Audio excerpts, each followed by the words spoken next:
Bonjour et merci infiniment de nous recevoir encore en ce jour chez vous. Rencontre et champ nouveau numéro, l'émission qui fait le décryptage de l'actualité de la semaine. Nous allons une fois encore parler de chez nous au Togo avec l'actualité telle qu'elle se déroule, l'actualité vue par l'ANC, l'Assemblée nationale pour le changement.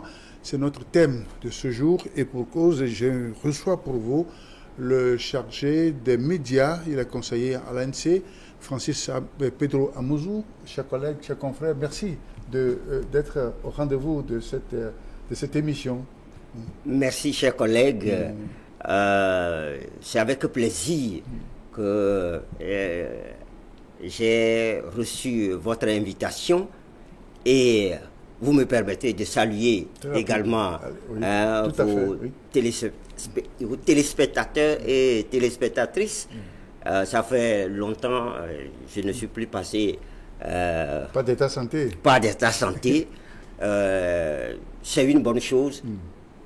Dieu veille sur notre pays. C'est cela. Merci beaucoup. Merci pour l'introduction. Bon, sauf que on n'est pas seulement confrères. Vous êtes plus que moi. Vous êtes politique, n'est-ce pas? Oui. Mon appartenance à la corporation, je ne nie pas cela. C'est cela. Mais il se fait que effectivement, oui. Je suis le conseiller chargé des relations avec les médias au niveau de l'Alliance nationale pour le changement. C'est cela. Voilà. Et c'est surtout pour ça que vous êtes là. Exact. Alors, question, comment se porte votre formation politique dans le temps qui court, dans cette période que nous vivons? Comment se porte l'ANC? Je dirais que, comme tout parti politique, l'ANC, en tout cas, les premiers responsables, et les militants, tout le monde se porte bien. Mais vous n'êtes pas sans savoir qu'au Togo, la situation n'est pas rose du tout. Que ce soit sur le plan politique, le plan économique, le plan social, c'est encore une autre plaie. Donc, comme tout parti politique, nous subissons les aléas de tous ces mots que je viens de citer. Et je peux vous dire que l'ANC fait de son mieux pour accompagner le peuple togolais. C'est ça. Voilà. Oui, alors finalement, quel regard vous portez sur la situation actuelle? Vous l'avez décrit rapidement en partie au plan social, au plan politique, au plan économique. Alors quel regard vous portez? Parce que, au fait, nous sommes en train de vivre une période, une période peut-être post-électorale, peut-on dire, parce que les élections sont finies, l'Assemblée nationale a pris place, le gouvernement a donné sa démission, nous sommes dans l'expectative de la formation d'une nouvelle équipe gouvernementale. Alors, quel regard portez-vous sur ces éléments qui font l'actualité chez nous au Togo? Personnellement, je suis triste pour mon pays. Cela l'est également pour mon parti politique. Parce qu'on ne peut pas vivre dans un pays où tous les signaux sont rouges. Et si vous prenez tout à l'heure la politique, est-ce que ça va dans notre pays? Comment se fait-il que depuis 1990, avec le processus de démocratisation, nous soyons ramenés dans les années 80, c'est-à-dire les années de plomb, c'est-à-dire toute cette lutte-là que le peuple togolais a menée pour s'émanciper, pour se développer, pour mettre en exergue la démocratie, l'état de droit. Tout cela a été balayé totalement. Même la libre opinion et la liberté de presse, tout ça là, aujourd'hui, c'est compromis. Est-ce que c'est pas trop dur comme jugement, dire non, que non, tout ce qu'on a eu depuis les années 90, tout le processus, dire que, eh bien, c'est pas trop sévère? Il y a des exemples. Oui. Il y a un jeune étudiant qui a pris la parole au meeting de la société civile la dernière fois, dimanche dernier. Aussitôt après avoir terminé, son papa a été arrêté dans le Pendjal. Est-ce que la liberté d'expression, la liberté d'opinion, est-ce que nous l'avons encore? Est-ce qu'on peut arrêter un papa et pour peut-être les fautes que son fils a commises? Non. Non. Et nous sommes dans ce pays-là. Je peux encore aller plus loin. Il y a notre autre collègue, Marthe Faré, qui aurait publié une vidéo où à peine on voyait la dame qui parlait. Mais elle a passé un bon cas à la gendarmerie.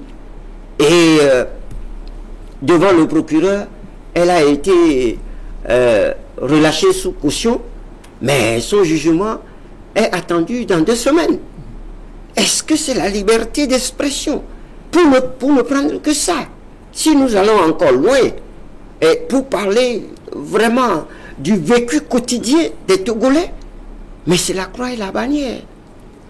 Les enseignants, et vous avez vu, les enseignants du supérieur, ils étaient en grève pour l'amélioration de leurs conditions de vie, conditions de travail. Mais vous avez vu ce qui s'est passé? On leur a dit, on va vous charger si vous n'arrêtez pas ça. Et on peut aller plus loin. La ménagère, hein, le panier de la ménagère, le bol du maïs aujourd'hui est à 1000 francs. Sinon un peu plus que ça. Si le bol du maïs est à 1000 francs, avec quoi on fera la chose pour que à la maison on puisse manger? Alors, allons un peu plus loin. La pluie biométrique que nous avons eue ces derniers temps, regardez Lomé, je dis la capitale, je ne vais pas plus loin. Jusqu'à présent... Oui, mais le mauvais temps, c'est un peu partout, les intempéries, on en connaît dans d'autres pays aussi. Monsieur Wilson, c'est pas parce qu'il y a du mauvais temps, ça se passe ailleurs que ça doit se passer chez moi.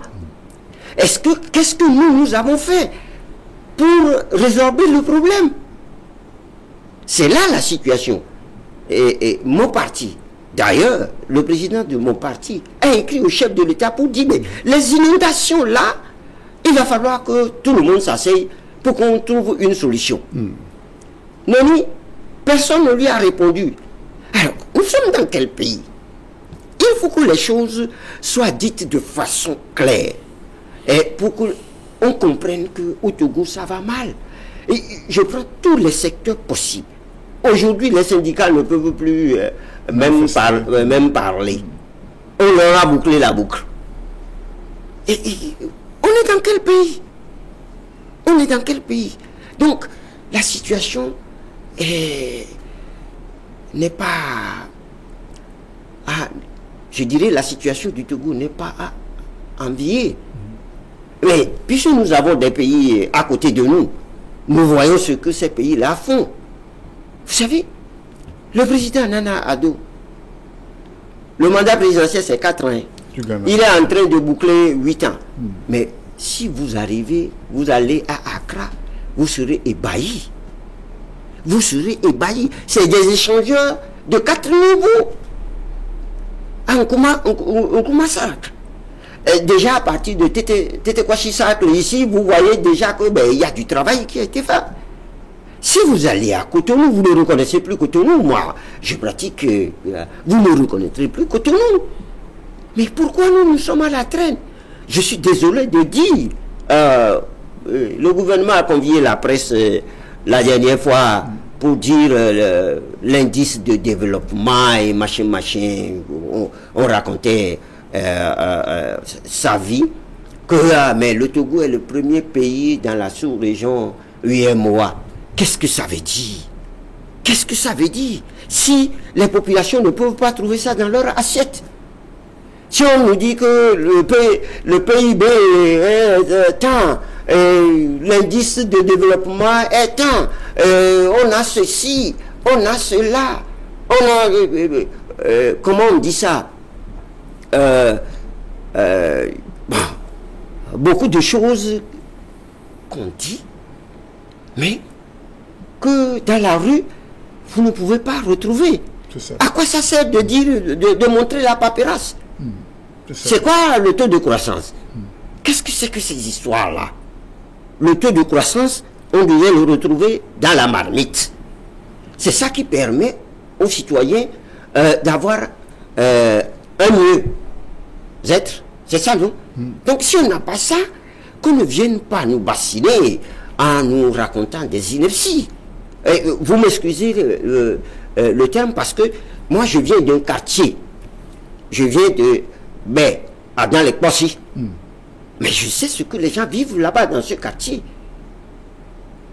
Je sais ce qui se passe dans Bain. Au-delà de Bain, quand vous allez un peu partout dans Lomé, à Gouagnivé ici, eh bien, c'est la croix et la bannière. Donc, il y a quelque chose que nous devons faire ensemble. Ça. Les gouvernants doivent comprendre que c'est à nous, citoyens, de leur dire si nous sommes bien gouvernés ou pas. Mais si c'est à eux de nous dire qu'ils sont en train de bien nous gouverner, mais ils se trompent. Ils se trompent. Okay. Voilà. C'est un tableau pas reluisant. C'est ça. Mais c'est ça le Togo. C'est ça. Oui, alors, c'est ça le Togo, c'est ça votre lecture des choses, n'est-ce pas? Une lecture qui n'est pas très réalisante, vous le dites. Et alors, finalement, et au-delà, parlons maintenant de la chose politique proprement dite. Malgré tout cela, votre parti a pris part au dernier scrutin législatif et régional. Et est-ce que l'ANC, vu tout ce qui s'est passé, regrette d'avoir pris part à ce scrutin? Non, nous ne regrettons pas. Nous sommes même confortés d'avoir participé à ces élections-là. En quoi alors? Oui. Je vais vous le dire. Oui. Vous savez, dans l'adage populaire, on dit on ne brûle pas la case du menteur. N'est-ce pas? Oui. Non. La case du menteur, là, on enlève les pailles, on enlève tout, on enlève. Et on voit s'il y a des souris dedans. C'est ce que nous avons fait. Avant d'aller à ces élections, lorsque le parti a décidé d'y aller, avant d'aller, nous avons posé des pas. Si nous prenons le recensement électoral, quel est le parti qui a travaillé énormément sur le recensement électoral? Oui, tous les partis en ont parlé, mais nous avons fait plus. Nous avons écrit au chef de l'État. Nous avons écrit à la CENI, nous avons écrit au gouvernement et au Premier ministre pour leur dire, voilà, écoutez, vous ne pouvez pas vouloir faire des élections correctes, transparentes et équitables dans ces conditions. Dans ces conditions-là. La loi dit que le citoyen qui se présente dans les centres de recensement doit être recensé. C'est ce que la loi dit. Alors, le gouvernement et la CENI se sont entendus pour dire qu'ils ont déjà un seuil, donc ils ne peuvent plus enregistrer. C'est dans quelle loi ils ont trouvé ça? Et nous avons attiré leur attention. Tout le temps. Néni, le découpage, nous avons fait mieux. Nous parlons de ce découpage, la découpage électoral concernant les élections législatives depuis 2000, je ne sais pas, 2011. Nous avons fait même des propositions de découpage. Mais le gouvernement ne nous a pas suivis. Mais pourquoi il doit avoir de l'apartheid dans notre pays au moment où les Sud-Africains se sont battus pour se débarrasser de ce monstre-là? Parce que le Togolais, devant la loi, n'est plus égal. C'est-à-dire le Togolais de Dapan, c'est un autre Togolais, il a un autre poids. Le Togolais de Blita, bon, c'est un autre poids. Le Togolais de Anéo, c'est un autre poids. Pourquoi ça doit être comme ça? Alors que la règle, c'est de trouver le quotient électoral et puis c'est fini. Nous avons fait toutes ces propositions pour amener le gouvernement à mieux organiser les élections. Néni. Maintenant, nous avons décidé d'y aller quand même. Pour montrer à la face du monde que ce gouvernement-là ne fait que de la triche tout le temps. Et si vous prenez le rapport que nous avons fait sur ces élections-là, nous avons donné, nous avons fait voir comment les choses se sont passées, preuve à l'appui, sur toute l'étendue du territoire. Monsieur Wilson, je peux vous dire que sur les plus de 14 000 bureaux de vote, l'ANC a mis plus de 14 000 délégués dans les bureaux de vote. Nous l'avons fait. Parce que souvent, ce qu'on vous reproche, c'est ça. C'est le manque de témoins, de représentants dans les bureaux de vote. L'ANC a toujours mis des délégués dans les bureaux de vote. Maintenant, si ces délégués ont été chassés, et j'ai des exemples, puisque moi-même, j'avais la surveillance de la région maritime pendant ces élections.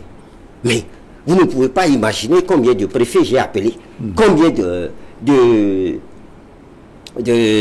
présidents de CELI j'ai appelé. Je donne le cas toujours du président de la CELI de laver. Le matin déjà, le matériel n'y était pas dans les bureaux de vote. J'ai dû l'appeler pour dire, mais la loi dit que les élections commencent à 7 heures. Oui. Il est 9 heures, mais il y a des bureaux de vote qui n'ont pas. Qu'est-ce qui se passe? Il faut faire diligence. Et puis, ce sont nos délégués qui ont été chassés. Et surtout quand notre délégué à la CELI de l'AV a été chassé, j'ai été informé, notre collègue m'a appelé immédiatement. J'ai dit quoi? Pourquoi on doit te chasser? On ne peut pas te chasser. En temps, on avait chassé déjà les gens dans les bureaux de vote. Mais pourquoi on doit te chasser? Alors je prends sur moi d'appeler le président une seconde fois. Il me répond vertement pour me dire, mais qu'est-ce que moi je veux? J'ai dit, mais vous ne pouvez pas, la loi vous fait obligation. Le code électoral, article 82, 83, 84 et suivant, vous empêche de faire ce que vous êtes en train de faire là. Il dit, ah non, que lui va aller compiler les résultats dans son bureau. À lui. Or, la loi dit, non, ça ne se fait pas comme ça. La compilation des résultats, c'est portes et fenêtres ouvertes. Dès lors que vous rentrez dans votre bureau fermé, alors là, vous êtes en train de faire quelque chose que la loi n'a pas prévu. Ah, mais il a commencé. Qui chasse les délégués dans les bureaux de vote? J'ai dit, dans les bureaux de vote, il y a d'abord les nervis du parti au pouvoir. Parce que dans les bureaux de vote, il y en a partout. J'en ai vu dans les postes ici, hein, j'en ai vu moi-même. À EPP, à Classou, oui. J'en ai vu moi-même. Ce n'est pas, je ne raconte pas ces nervis-là sont outillés. Eux, ils appellent ça comment? Quoi, zone? Des responsables zone. Ils font n'importe quoi. Ils rentrent dans les bureaux de vote et ils chassent les délégués de l'opposition. Il n'y a pas que les délégués de l'ANC seuls qui ont chassé.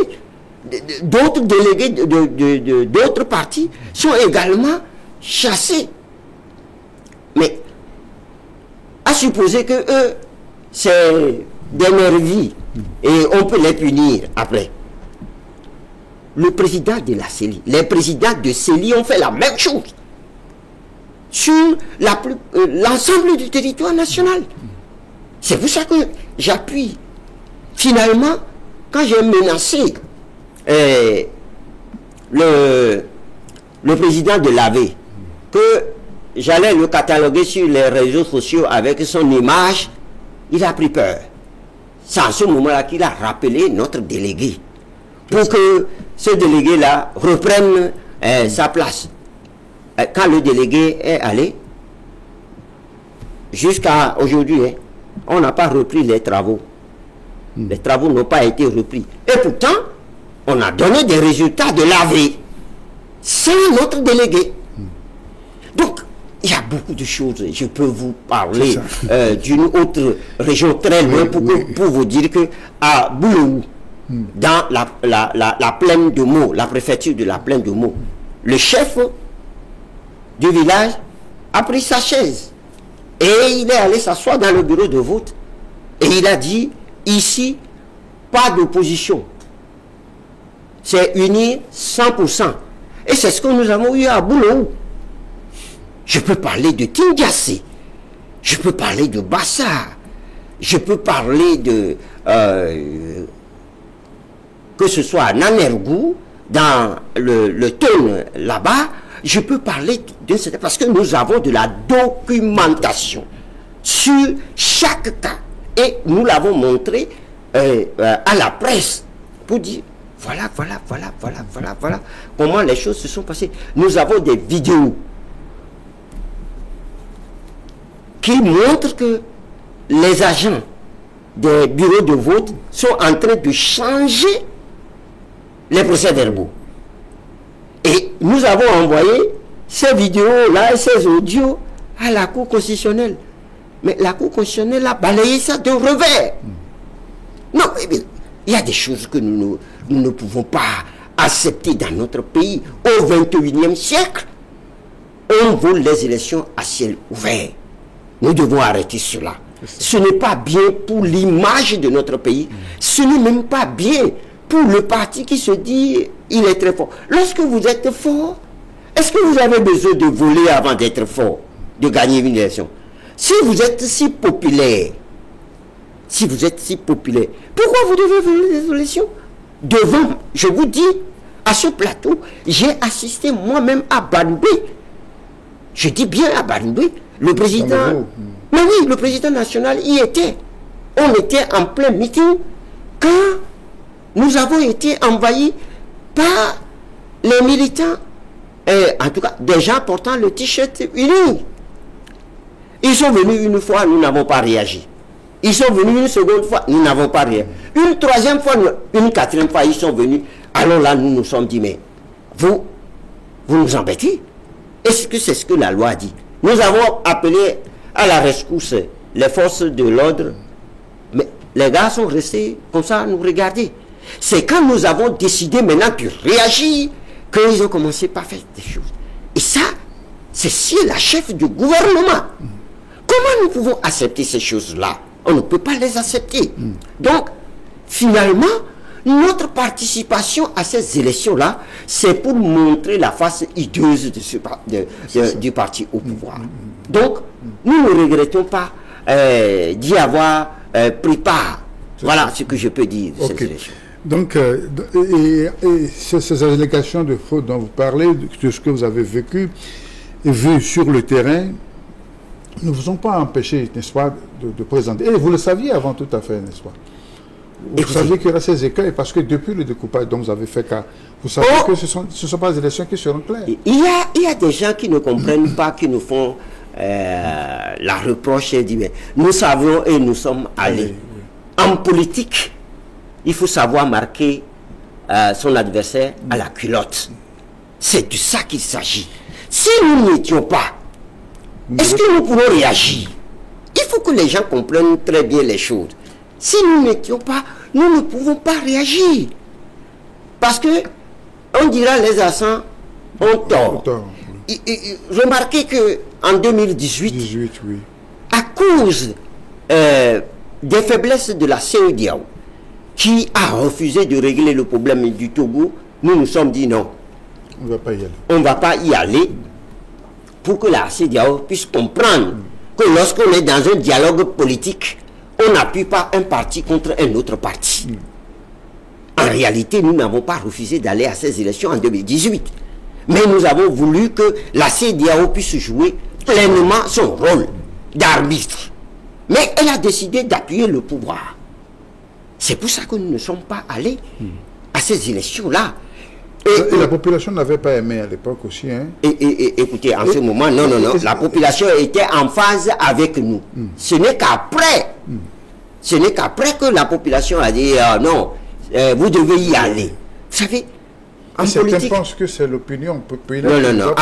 En politique, je ne suis pas un grand politicien, mais j'ai fini par comprendre que à un moment donné, vous devez prendre des décisions. Elles peuvent vous ouvrir la voie, elles peuvent également vous fermer la voie. Ça, c'est la politique. Au moment où vous prenez cette décision-là, cette décision, elle est juste. Mais après... En ce temps-là, oui. En ce temps-là, on ne pouvait pas. Puisque nous sommes allés à Conakry, et on nous a dit 8 à la CENI, et le président, les deux présidents là vont nous envoyer quelqu'un. Nous arrivons à Lomé, on dit que ce n'est plus ça. Alors, à quoi ça sert de discuter et de tomber d'accord? Et puis après, on ne respecte plus ça. Donc nous sommes des gens responsables. Quand nous signons quelque chose, nous voulons que ça soit respecté. C'est pour ça qu'en 2018, nous ne sommes pas allés à ces élections-là. Et aujourd'hui, nous savons ce que ça coûte. Nous emportons l'entière responsabilité. Parce qu'en politique, il faut s'assumer. Et nous assumons. Clairement. Tout à fait. Là aussi, nous avons décidé d'y aller. Nous assumons pleinement les décisions que nous prenons et nous donnons les explications qu'il faut pour que la population comprenne les conditions dans lesquelles nous avons fait ci, nous avons fait ça. Si nous n'étions pas allés à ces dernières élections, je vous assure que le pouvoir sera tranquille aujourd'hui. Mais je peux vous le garantir, il n'est pas tranquille. Est-ce qu'il n'est pas tranquille? Non. Oui, alors, il n'est pas tranquille. Et la preuve, ils ont 108 députés, vous en avez seulement 5, toute opposition confondue. Monsieur Wilson. Pourquoi ça les gêne? Monsieur Wilson, oui. Lorsque vous voulez faire un régime parlementaire, c'est ce que même ils disent, hein, quoique nous n'avons pas un régime parlementaire au Togo. Pour le moment, non. Vous voulez faire un régime parlementaire. Et c'est avec voter, adopter. Je vais revenir là-dessus. Oui. Et c'est avec un seul groupe parlementaire. Alors vous vous entendez entre vous là-bas. Ce n'est plus un régime parlementaire. C'est quelque chose qui ne répond même pas à un régime présidentiel ni semi-présidentiel. C'est un truc hybride comme ça qui n'existe nulle part qu'au Togo. Maintenant, qui sont ceux qui ont adopté une telle constitution? Et dans quelles conditions ils ont adopté cette condition? Je vais commencer comme ça pour que vos téléspectateurs puissent comprendre. Quand le président Macron a suspendu l'Assemblée nationale, mais tout s'est arrêté en même temps. Même les dossiers qui étaient en passe d'être sont arrêtés. Parce que les députés qui sont là ne peuvent plus agir au nom de la République française. C'est une dissolution qui a été prononcée par le président français. Dans notre constitution de la 4e République, il est dit que on peut dissoudre l'Assemblée ou l'Assemblée est en fin de mission. Dans notre cas, l'Assemblée était en fin de mission. Donc, gérait les affaires courantes. N'avait plus l'onction du peuple pour même faire la révision de la Constitution. Mais elle a... L'article dit jusqu'à ce qu'on mette en place la nouvelle législature. Mais il y a d'autres articles, l'article 59 qui dit qu'on ne peut pas toucher à cette Constitution-là si on ne va pas au référendum. Il y a d'autres articles qui disent que le président de la République... Bon, et prenons l'exercice comme ça. À supposer que le président de la République ait dissous l'Assemblée nationale. Et que ceux qui sont dissous là sont en place en attendant le renouvellement de l'Assemblée nationale. Est-ce que dans ce laps de temps-là, ils peuvent prendre des lois contre le président de la République qui les a dissous? Non. S'ils ne peuvent pas le faire, ils ne peuvent pas faire l'autre aussi. Puisque c'est un package, une constitution, et on ne prend pas une partie, et puis on laisse l'autre partie. Non. C'est un ensemble. C'est un ensemble. Donc, ceux qui ont fait ça, je voudrais, en face de la population, je voudrais le dire clairement. Ils ont trahi le peuple. Et cette trahison, ils vont la payer. Tôt ou tard, soit le temps que ça va faire. Ils vont la payer. Parce que c'est un crime imprescriptible contre la nation. Donc, nous sommes en phase. Quand c'est arrivé, quand ils ont commencé en catimini par étudier cette loi-là, vous vous souvenez que c'est l'ANC qui a trouvé le test. Le test qui était en étude à la commission des lois. Et nous avons dit, pas question. Il faut rendre public ça. C'est nous qui avons rendu public ce test-là pour dire, les gars là sont en train de foutre le bordel, il faut les arrêter. Et nous avons fait ce qu'il faut faire en tant que parti politique pour alerter et le président de la République et le gouvernement pour dire, ce que vous êtes en train de faire là, ça va créer des problèmes. Arrêtez cela. Si vous voulez la modification de la Constitution, eh bien, si vous voulez une révision, vous attendez. On fait les législatives, on va à l'Assemblée nationale, les députés sont à même de le faire. Oui. Auquel cas, le président appelle au référendum. Article 4 de la Constitution de la 4e République. Mais ils ont... C'est quand nous avons fait sortir le test que normalement, le gouvernement devait rendre public. Ensuite, l'Assemblée nationale devait rendre public. C'est quand nous l'avons sorti qu'ils ont couru pour adopter ce test-là, notamment le 25 mars 2024. Le télé qui s'en est suivi, ils ont dit, ah non, nous allons aller consulter les populations. En lieu et place de la consultation de la population, ils sont allés voir les chefs traditionnels. Et nous avons aujourd'hui des audios, nous avons aujourd'hui des vidéos où des chefs leur ont dit, arrêtez ça. Vous allez créer des problèmes à la nation. Faites les choses dans les règles. Mais quand ils sont revenus, ils ont dit que non, ils ont eu l'option de la population. Et, patatras, je crois le 19, c'est le 19 avril, non? Ils ont adopté en seconde lecture ce test-là. Monsieur Wilson, je peux vous dire que ce test a été adopté. Ce test a subi, après adoption des transformations, à telle enseigne qu'aujourd'hui, je peux vous garantir qu'il y a deux journaux officiels qui ont publié le même test, mais il y a les deux journaux officiels sont de même date, même numéro, mais les tests qui sont dans les deux sont différents. Je n'ai jamais vu ça. C'est pas la même version? Je dis les tests sont différents. Nous, on a les preuves de ce que nous avançons. Puisque nous avons les deux journaux officiels. Oui. Qui ont publié deux tests différents? Deux tests différents. Deux constitutions différentes. Et on nous dit que le chef de l'État a adopté. Lequel le chef de l'État a promulgué? Lequel le chef de l'État a promulgué? Nous sommes dans un flou. Je dirais, est-ce que c'est un flou? C'est pire qu'un flou. C'est une embrouillamini indescriptible. Non, mais monsieur Wilson, c'est terrible. Nous avons ces preuves-là. Et ça fait honte.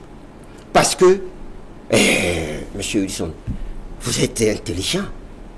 On ne peut pas insulter votre intelligence. Parce que ça, là, c'est insulter votre intelligence. Et nous n'accepterons pas qu'on insulte notre intelligence.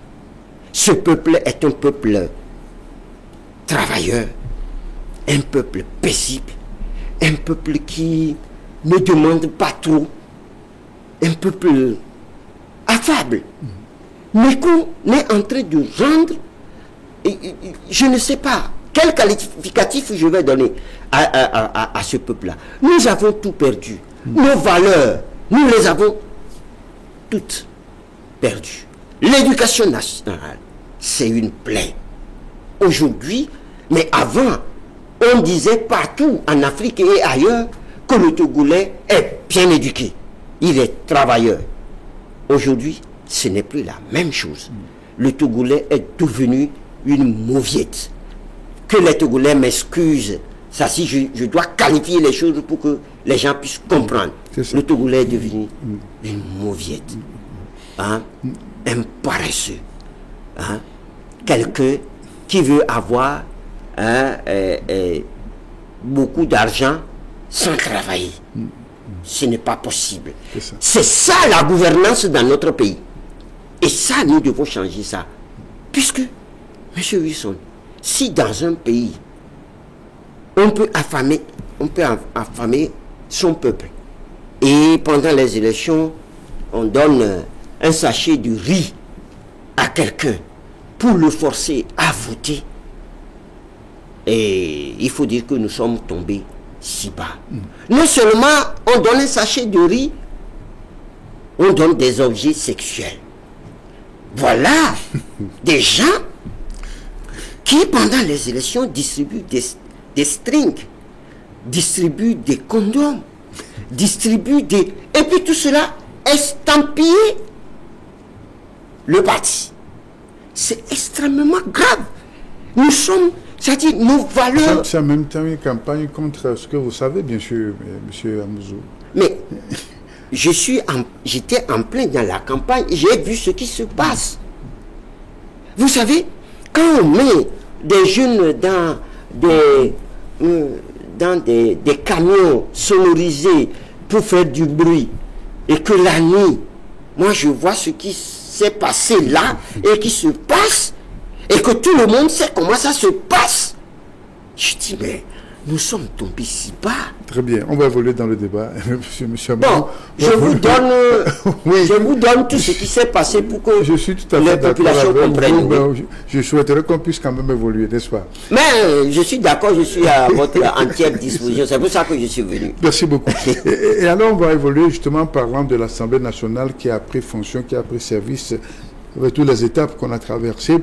Et votre parti ne répond pas à l'appel, plus de la chaise vide. Ils sont 5 à être élus au nom de l'opposition, et il y a seulement 3 qui répondent, il y a 2, dont justement M. Jean-Pierre, le président de votre parti, qui ne répond pas. Est-ce que ça n'aura pas d'incidence après sur le parti? Avant de répondre à votre question, oui. M. Wilson, permettez-moi de demander au peuple togolais pourquoi, ou bien le peuple togolais n'a qu'à se demander pourquoi ces 5 qu'on a donnés à l'opposition. On a donné, vous dites donné. Mais au vu de tout ce que nous avons, c'est ça. On a décidé que l'opposition doit avoir 5 députés. Pourquoi ils ont fait ça? Ils ont fait ça pour consacrer leur 5e République. Et ils attendaient que l'opposition aille valider cette connerie-là. Vous m'excusez le mot. Et c'est ce que nous avons compris. Lorsque vous êtes un parti politique, vous luttez pour que le peuple puisse mieux se retrouver. Alors, vous faites les choses en respectant ce peuple-là. Quand on a traficoté complètement les résultats et que nous savons que ce ne sont pas les vrais résultats, puisque la CENI n'a fait que des totaux globaux sans nous donner ce qui a donné ces totaux globaux-là. Alors nous avons bien compris. Donc, moralement, il ne fallait pas siéger. Moralement. Pour dire que la façon dont les élections se sont passées, ce n'est pas bien. On ne peut pas faire des choses comme ça. Plus, pour dire que nous ne sommes pas d'accord avec cette constitution. La preuve, quand vous prenez les arrêts de la Cour constitutionnelle et de la Cour suprême, qu'est-ce qu'ils ont dit? Qu'est-ce qu'elles ont dit plutôt? Vu la constitution de la 4e République, vu, sont élus tel et tel et tel. Et puis à l'Assemblée nationale, les gens y vont, ils s'asseyent et on dit, ah, non, nous on a une autre constitution. Que la Cour constitutionnelle n'a pas invoqué, que que la Cour suprême non plus n'a pas invoqué. Ah, mais vous, maintenant là, que vous êtes élu sur l'autre constitution, c'est cette constitution-là que vous allez appliquer. C'est ce rôle-là qu'on veut nous voir jouer. C'est-à-dire, aller appliquer une constitution rejetée. Un test, je ne parlerai pas de constitution parce que ce qui est là, ce n'est pas une constitution. Un test comme ça, que le peuple souverain a rejeté. Non, nous sommes du côté du peuple et nous ne pouvons pas aller siéger. Monsieur Bisson, je peux vous dire que là, aujourd'hui même, voilà, ce ne sont pas les populations qui nous demandent d'aller siéger. C'est plutôt le pouvoir qui fait des pieds et des mains pour que nous allions siéger. Parce que c'est la honte internationale. Nous savons ce qui se passe. Hein. Nous n'avons rien à cacher à vos téléspectateurs. Non, nous savons. Mais ils vont tout faire. En tout cas, en ce qui concerne l'ANC, nous n'allons pas siéger. C'est ça. Pour cautionner l'immoralité, nous n'allons pas le faire. Nous sommes un peuple bien, que les gens respectaient naguère. Aujourd'hui, personne n'a de respect pour nous. Et vous allez, quand vous sortez du Togo, mais c'est de la raillerie. On se moque de nous, on dit, les Togolais là, vous ne valez rien. Vous laissez des choses comme ça. Non. Il faut qu'à un moment donné, des gens puissent dire stop. Stop. Et nous disons stop à ce régime-là. Est-ce qu'une prochaine fois, quand vous allez encore demander à ce peuple leur suffrage, est-ce qu'il va vous l'accorder encore? Parce que, quand même, au nom de la morale aussi, on peut respecter cette minorité qui vous a accordé sa confiance. Écoutez, la population, elle sait que ce n'est pas ça qu'il nous a donné. Donc, nous ne faisons que respecter cette population-là. Maintenant, la question que vous me posez, c'est le président national, notre président national Jean-Pierre Farr qui dit, nous sommes de vieux loups. On ne nous apprend pas à hurler. Vous savez, prenez le président François Mitterrand, qui a écrit un grand livre, Le coup d'État permanent. C'est le titre du livre. Le coup d'État permanent de François Mitterrand, toute sa vie, même en étant président, François Mitterrand a toujours contesté la Constitution de la 5e République française. Il dit que c'est un coup d'État permanent. Et c'est vrai, il a démontré dans son livre. Mais cela n'a pas empêché M. François Mitterrand, en 1965, si je ne m'abuse, d'être candidat pour la première fois, et d'y aller encore, et puis en 81, et de gagner sous une constitution. Quand il est venu, il a arrangé ce qu'il voulait arranger. Donc, nous sommes dans ce moule-là, pour dire, il ne faut pas que les gens pensent que nous sommes des fous. Hein. Nous ne sommes pas des fous. Nous ne sommes pas non plus des masochistes. Quand les élections vont arriver, nous irons aux élections si nous n'avons pas d'autres moyens pour le moment, pour dégager ce pouvoir-là. Parce que c'est le seul moyen. C'est le seul moyen pour contrer ce pouvoir-là en attendant de trouver mieux. Je parle clairement en attendant de trouver mieux. Parce que si nous trouvons un autre moyen pour dégager ce pouvoir-là, nous allons le dégager. Je sais que ce que je dis là, j'appelle l'anathème sur moi. Mais je m'en fous. À mon âge aujourd'hui, je n'ai plus peur de rien du tout. Parce que je voudrais qu'à ma mort, mes descendants puissent se dire, écoutez, ils ont fait quelque chose pour nous. Je ne voudrais pas aller 2 pieds ou 3 pieds sous terre et me morfondre là-bas en voyant mes progénitures en train de souffrir sur terre ici. Ça, je ne voudrais plus jamais. Et nous n'allons pas permettre que cela arrive dans notre pays. On ne va pas permettre ça. Parce que ceux qui sont au pouvoir sont des Togolais. Moi aussi, je suis Togolais. Ils ne sont pas plus Togolais que moi. Non, ils ne sont pas plus Togolais que moi. Et c'est très clair. C'est pour cela que nous disons que nous qui sommes des politiques, nous devons réfléchir très bien avant d'agir. et de ne pas faire des choses inconsidérées. Je suis désolé. Oui, alors justement. Je suis désolé. Et ça ajoute encore au problème déjà existant n'est-ce pas, au sein de l'opposition, parce qu'il y a 3 de députés élus qui siègent à l'Assemblée nationale.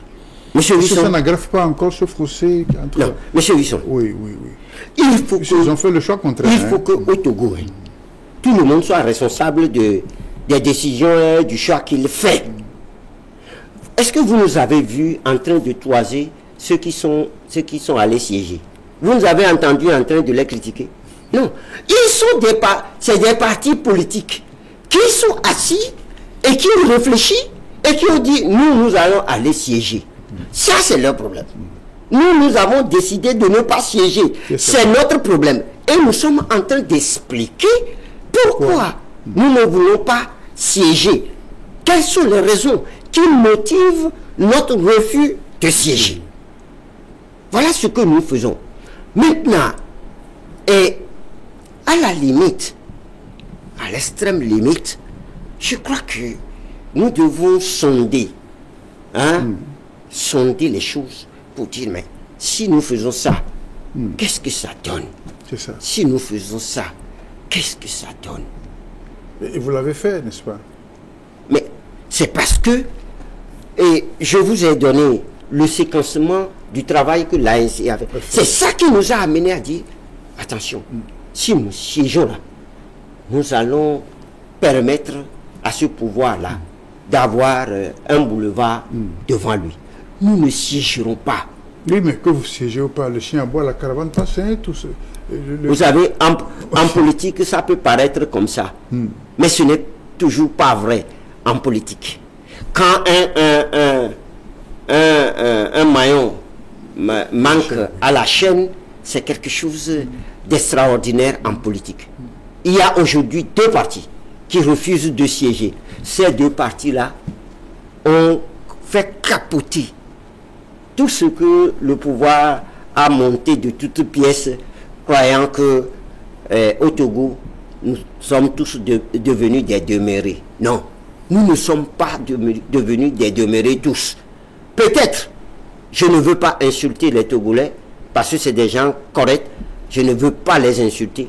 Mais si le pouvoir pense que les Togolais sont des demeurés, ils se trompent largement, parce qu'ils seront rattrapés. Je vous le dis, ils seront rattrapés. Tout ou tard, ils seront rattrapés. Parce que ce qu'ils sont en train de faire là, ça va aboutir à quoi? On a déjà vu les schémas. Mobutu Sese Seko, Kuku Gbendu, Wazabanga, Idi Amin Dada, Gafa El Nimeri du Soudan. On a vu tout ça. Ils ont... Quel est l'héritage qu'on peut maintenant avoir de leur passage à la tête de leur pays? Mais c'est ce qui va arriver à ce régime-là. Ça va leur arriver à coup sûr. Un pays, personne ne peut prendre en otage indéfiniment un pays. Personne. Même un groupe. Personne. Alors, lorsqu'on dit qu'il y a une minorité qui accapare les richesses, il va falloir qu'on agisse quand même. La minorité se trouve où? La minorité se trouve où? Monsieur Gérard Wisson, notre pays est par terre. Et on vole à ciel ouvert. Le détournement de deniers publics est endémique. Et je dirais même systémique. Et je vous donne toujours des exemples. Nous, à l'ANC, nous donnons toujours des exemples. Est-ce que vous savez que le siège de la Nonato, c'est avec 7 milliards on a construit ça. Et avec 7 milliards, ce bâtiment-là, à peine 4 ans, 5 ans, là, on doit casser ce bâtiment parce que c'est mal construit. Et personne ne dit rien. On n'interroge même pas ceux qui ont fait ça. Et les choses sont comme ça. L'argent pour construire nos routes disparaissent. Et personne ne dit rien. Mais nous sommes dans quel pays? Très bien. Alors, M. Mouzou, permettez qu'on prenne un peu de recul, au-delà de tout ce que vous avez dit, toutes les accusations portées contre le régime et qui expliquent, n'est-ce pas, cet état du pays et de la nouvelle assemblée qu'on a obtenue. Qu'avez-vous vous-même à l'opposition à vous reprocher, à vous situer comme stabilité? Rien ne vous incombe dans tout cela? Voilà. Des gens sont en lutte. Monsieur Wilson, voilà des gens qui sont en lutte pour faire en sorte que le régime qui est en train, qui met le peuple en esclavage, puisse cesser de le faire, et on dit que c'est eux. Non. Je refuse. Je refuse à qui que ce soit de dire que l'opposition a commis des bêtises ou des erreurs. Je refuse ça. Parce que ça n'est pas facile. Monsieur Gérard Wilson, j'étais journaliste, je suis rentré dans la politique, je sais ce que ça veut dire. Je sais ce que ça veut dire. Et je ne permettrai à personne, que ce soit au sein de l'opposition, je ne permettrai à personne de dire l'opposition a fait ceci. Vous avez posé la question certainement, parce qu'il y a 48 heures, il y a un parti politique, un responsable de parti politique qui a dit que au nom de l'opposition, il présente des excuses à l'opposition. Qui lui a donné le mandat d'aller parler en notre nom? Et lui, il a quel parti? Non, je ne veux pas insulter, mais il a quel parti? Qui sont ces militants? Qui sont ces militants? De quoi ils se mêlent? Nous connaissons.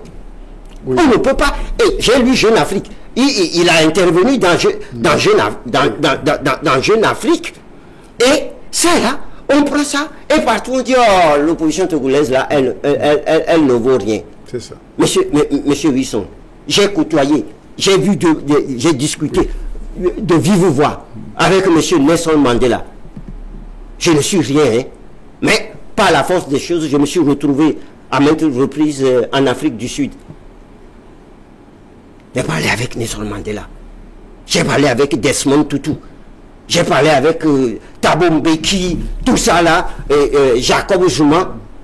Je n'ai pas vu monsieur Ramaphosa, l'actuel président. Lui non. Mais ceux que je viens de citer, il y a d'autres. On a eu des discussions.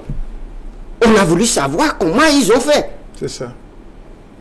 Nelson Mandela, il était en prison. Ses collègues pouvaient aller négocier derrière son dos. Personne ne l'a fait. Parce que c'est lui qui incarnait la lutte. Personne ne l'a fait. Voyez-vous, Nelson Mandela, personne n'a jamais dit qu'il a commis des erreurs. Écoutez, ils ont pris même les armes. Ils se sont battus ils se sont battus avec les Kata de Boutelesi, Mangosuthu Boutelesi.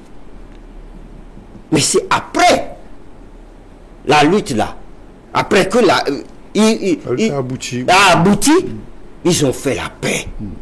Personne n'a dit en Afrique du Sud que tel a fait ceci, tel.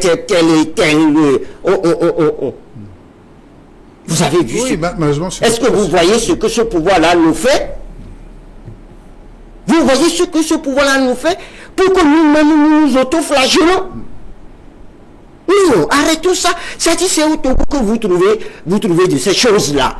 Il faut que le peuple togolais cesse d'écouter ces beaux-parents qui nous disent rien du tout. Parce que vous dites ça, le pouvoir prend ça. Il me dit, mais tu sais, même ils disent qu'ils ont commis des erreurs. Donc nous avons bien fait de leur taper dessus.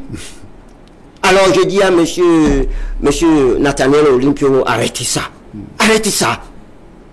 Parce que vous n'êtes pas un bon lutteur. Nous avons les séquelles de cette lutte. Nous avons les séquelles de cette lutte. Est-ce que vous savez, monsieur Wilson, que nous ne pouvons plus rien entamer au Togo? Parce que nous faisons de la politique. Mais qu'est-ce que ça veut dire? Et on vient nous dire que, nous avons commis des erreurs. Quelle est l'erreur? Alors, celui qui dit qu'il a commis erreur, qu'il mette sur la table l'erreur que lui-même il a commise. Parce que nous sommes capables de lui sortir les erreurs qu'il a commises. Mais nous ne le disons pas. Bien. Parce que nous voulons que la lutte avance. Nous n'en parlons pas. Pourquoi les gens nous toisent tout le temps? Oui, alors, M. Francis Pedro, on va mettre balle à terre. Ce n'est pas pour vous vexer, mais c'est des réalités quand même, hein, parce qu'aujourd'hui, il y a d'autres fronts qui sont en train de se constituer, hein, pour peut-être, dans la logique, n'est-ce pas, de sortir le Togo de ce que vous dites. Dans un pays, on ne peut pas... Nous parlons de démocratie. Hein. Nous, à l'ANC, nous sommes clairs dans la tête. Nous parlons de démocratie. Mais si les gens veulent se regrouper pour mener la lutte, mais qui sommes-nous pour le leur refuser? Qui sommes-nous? Ils sont Togolais, non? Alors, ils ont le droit de faire. Mais si d'autres aussi veulent faire quelque chose, ils ont le droit de faire. Écoutez, à condition que personne n'empêche personne de faire ce qu'il peut faire pour sortir le pays de... En quoi nous empêchons? Bon, est-ce que vous avez jamais vu, sans se dire, est-ce que vous avez jamais vu l'ANC en train d'aller contre les autres? Mais c'est plutôt, on est contre l'ANC. Tout ce qui se dit là, tout ce qu'on raconte tous les jours, si nous devons prendre ça en compte, ben on n'existerait même plus. N'est-ce pas? Donc nous disons, nous avons à notre Conseil national du 10 octobre 2020, nous avons dit, nous avons fait plusieurs expériences de regroupement. Je dis ça calmement. Hein. Oui. Nous avons fait plusieurs expériences de regroupement. Et nous avons trouvé que tout ça là s'est retourné contre notre parti. Alors, nous ne sommes pas fous pour continuer par faire les mêmes choses. Alors nous savons que dans un pays, on ne peut pas dire, bon, je n'ai plus besoin des autres. Non. Quand on est en vie, on est homme, on ne peut pas dire, je n'ai plus besoin des autres. Mais nous disons, même si c'est comme ça, nous ferons avec ceux que nous pensons qu'ils sont dans la même logique que nous. C'est ça. Est-ce que nous avons tort de dire ça? On nous bassine à cause de ça. On nous donne des envolées de bois vert à cause de ça. Mais nous avons fait des expériences, et ce sont des expériences qui ont abouti à cette conclusion-là. Si demain, nous cheminons, nous trouvons que quelqu'un est en train de faire du bon travail, et que ça peut sauver le peuple togolais, pourquoi nous ne travaillons pas avec lui? Tout à fait. Raison pour laquelle nous n'avons jamais cessé de parler avec les partis politiques. Même ceux qui nous ont créé des problèmes. C'est ce que beaucoup de gens ne savent pas. Vivement. Je dis même ceux qui nous ont bassinés de tous les noms d'oiseaux, nous parlons avec eux. Mais nous disons, voilà, pour faire quelque chose, hein, tout le monde demande, il faut faire une table rase. Je suis d'accord pour qu'on fasse une table rase, M. Wilson. Mais avant de faire une table rase, là, il faut que toi et moi nous reconnaissons. Il faut que nous reconnaissons là où se trouve le mal. C'est ça. Si nous ne reconnaissons pas, nous faisons table rase comme ça en l'air. Nous recommençons, les mêmes causes produiront les mêmes effets. C'est ce que nous disons clairement et nettement. Mais nous n'avons jamais cessé de parler. Même nous, celui qui nous a insulté la dernière fois, nous étions avec lui. On parle. Oui, c'est ce qu'il nous faut. Qu'ils comprennent que eux aussi, ils doivent, tout ce qu'ils ont dit, c'est-à-dire il y a des choses, c'est pas tout. C'est pas tout. Hein. Nous sommes de grandes personnes. Nous sommes de grandes personnes. Il y a des manières pour reconnaître que, entre-temps, là, ce qu'on avait fait, ce n'est pas bon. Très bien. Et ça, des gens intelligents pouvaient voir ça. Mais si on continue de donner dans des faussetés, dans du mensonge, mais nous n'allons pas embrasser le menteur. Hein. C'est ça. Non, on ne va pas le faire. C'est tout à fait légitime. Voilà. Alors, voilà pour cet entretien qui tire à sa fin. Monsieur Francis Pedro Amouzou, vous êtes mon invité. Un dernier mot, hein, en quelques secondes, pour clore cette émission, cet échange interrompu que nous avons eu ici en studio. Oui, Monsieur Wilson, vous avez reconnu ma verve. Quand je suis convaincu de quelque chose, je le dis avec les mots. qu'il faut, avec même les gestes qu'il faut. C'est cela. Je suis à l'ANC parce que j'aime vraiment mon pays. Franchement. Oui, le pays passe avant tout. Tout le monde aime bien son pays. Hein? Ah, moi, je dis pour moi. Quelqu'un aussi dit pour lui. Oui, d'accord. Voilà. Donc, j'aime vraiment mon pays. Et ce que je vois aujourd'hui me peine beaucoup. Et je regarde mon enfance, je regarde mon âge adulte, et je regarde mon âge actuellement, et je regarde tout ce qui se passe. C'est avec beaucoup de peine. Ce pays a été détruit complètement. Surtout, on lui a enlevé ce qui faisait notre pays, son âme. Et je voudrais que ceux qui sont au pouvoir comprennent cela. Parce que tôt ou tard, on ne pourra pas leur pardonner ça. C'est maintenant qu'ils doivent comprendre ça. Parce que tôt ou tard, on ne pourra pas leur pardonner. Mais je demande que le peuple togolais aussi cesse d'écouter tout ce qui se dit. Hein? Parce que en écoutant tout ce qui se dit, on finit par ne rien faire. On tombe dans la résignation. Et c'est ce que ce pouvoir-là veut. Tout ce qui s'est dit, c'est pour que le peuple se résigne, pour qu'eux puissent continuer par faire ce qu'ils veulent faire. Donc, je demande courage à ce peuple-là que je connais très bien, jusqu'au tréfonds, parce que 385 ou 390 cantons au Togo, je peux me targuer de connaître plus de 300. Sans compter les petits villages dont je parle. Donc, je connais bien ce pays et je demande humblement à Dieu Tout-Puissant de continuer par bénir. Parce que ailleurs, non, il n'y aurait plus pierre sur pierre. Et il faudrait que le pouvoir le comprenne très bien. Puisqu'on nous a dit, si vous voulez le pouvoir, prenez les fusils. Mais nous sommes intelligents. Nous savons que le fusil ne règle jamais rien. C'est pour ça que nous... Mais s'ils poussent le peuple vers là, eh bien, un bon matin, ce n'est pas Francis Pedro qui vient prendre les armes, mais c'est d'autres qui la prendraient, qui les prendraient, et ça va barder. Voilà ce que je peux dire en ayant encore une pensée pieuse pour mon pays. Dieu est le Tout-Puissant, il est grand, il veillera sur nous. J'aime bien ce mot de conclusion. Dieu est Tout-Puissant, il est grand, il va veiller sur nous. Qui veille sur le Togo. Et puis c'est un pays béni, nous sommes un peuple croyant et nous espérons croire que bien cette paix de Dieu, cette main de Dieu, elle sera toujours sur nous. Merci Francis Pedro d'avoir été mon invité. Merci chers collègues, c'est tout un plaisir d'être à ce plateau avec vous pour débattre de notre pays, pourquoi pas. Hein? Je serai toujours là. Chaque fois que l'invitation me parviendrait. Merci bien. Merci à vous, amis téléspectateurs. C'est la fin de ce numéro de Rencontre et Échange. Je rappelle que M. Francis Pedro Amouzou est mon invité. Il est chef des médias, des relations avec les médias.